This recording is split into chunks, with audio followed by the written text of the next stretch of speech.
wasiirada gaashaandhigga ee dalka Soomaaliya ee Turkiga ayaa maalin ka hor magaalada Istanbul ku kala siixday heshiis dib u habeyn lagu sameeyay habraaca fulinta ee kaalmada maaliyadeed ee labada dal ay kala siixdeen 17 Luulyo 2019.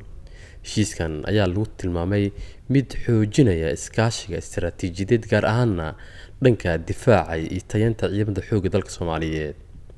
heshiiska kadib sawirada laga baahiyay kulanka ayaa durba qabsaday baraha bulshada iyo warbaahinta, waxaana xigay sawir kale oo muujinaya wasiirka dekedaha Soomaaliya Cabduqaadir Maxamed Nuur Jaamac oo la sawiran wasiirka difaaca Turkiga. sawirkan dambe ayaa sababay hadalhayn xoogan oo ku saabsan sida dowladda Soomaaliya ay u mareyso xiriirka diblomaasiyadeed. falanqeeyaasha arrimaha siyaasadeed ayaa sheegaya in arintani ay muujinayso kala socod ka dhex jira madaxda dowladda, halka kuwa kalena ay difaaceen wasiirka dekedaha iyaga oo sheegay in uu leeyahay xiriir toos ah oo shaqo iyo saaxiibtinimo madaxda Turkiga.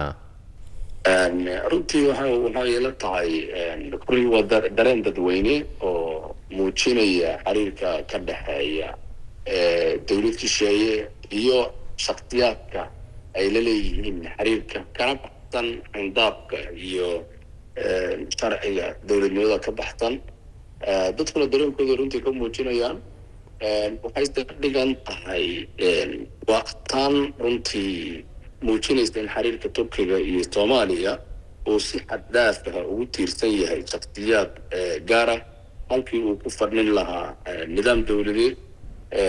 marka wasiir aan xilka haynin oo ka tii hormaro ama ka daba maro wasiirkii xilka hayay kulamadiisii, taas waxay muujinaysaa in uu runtii xiriirka siyaasadeed ee dowladda shisheeye ay aad iyo aad ugu aamin qabto shakhsiyaad halkii ay ku yani xiriirkooda ku tiirsanaa lahay nidaamka dowladda iyo mabda'a xiriirka caalamiga. ma jirto sharci ama xeer ama xataa wax moral oo u diidaya ama dhahaya saas wararkay inuu la kulmay wasiir Cabduqaadir waa meesha wax ku soo bartay, waa gitiimay saaxiibay yihiin han noqdo isaga ama han noqdo agaasima inuu qofku dal kale xiriir la yeesho u dhawaado dalka Soomaaliya dal ugu jirta oo arrin u baahan la dhiirigeliyo laga shaqeeyo. waxa looga maarmi karaa laakiin waa nin mas'uul shaqadan waa la isla qabtaa oo mid kaasna uu qabanay arrimaha amniga badqabka suuqulka 22% ay maraan international shipping ay maraan amnigeeda waxa shaqo ku leh laamaha amniga wasaaradda kaliya maahan iyo wasiirka طبعا dekedaha oo wixii dekado meel ay ku soo xiranayaan booxweyn wax dhibaato manaa inuu marka sawir la galay laga miigo. xildhibaan Cabdiraxmaan Abshukuur Warsame oo hore u hadlay dhacdo tan lamid ah ayaa xukuumadda ku eedeeyay in ay dhaawacayso sharafka iyo maamuuska diblomaasiyadeed.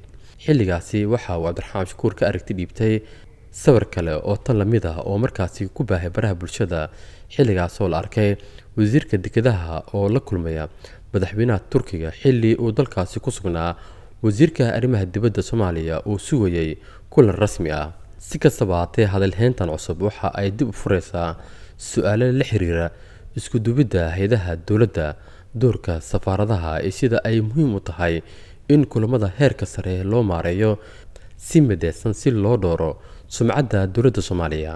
ku dooro xirmada billaha unlimited-ka adeega Dhamays Plus xawaare sare iyo internet tayadiisa la hubo. ku shubo $17 iyo bar oo hel unlimited data internet iyo ku hadal aan ka dhamaanaynin muddo bil ah. waxaa intaas ku dheer adeega Nashaad IPTV oo aad ka maqsuudi doonto.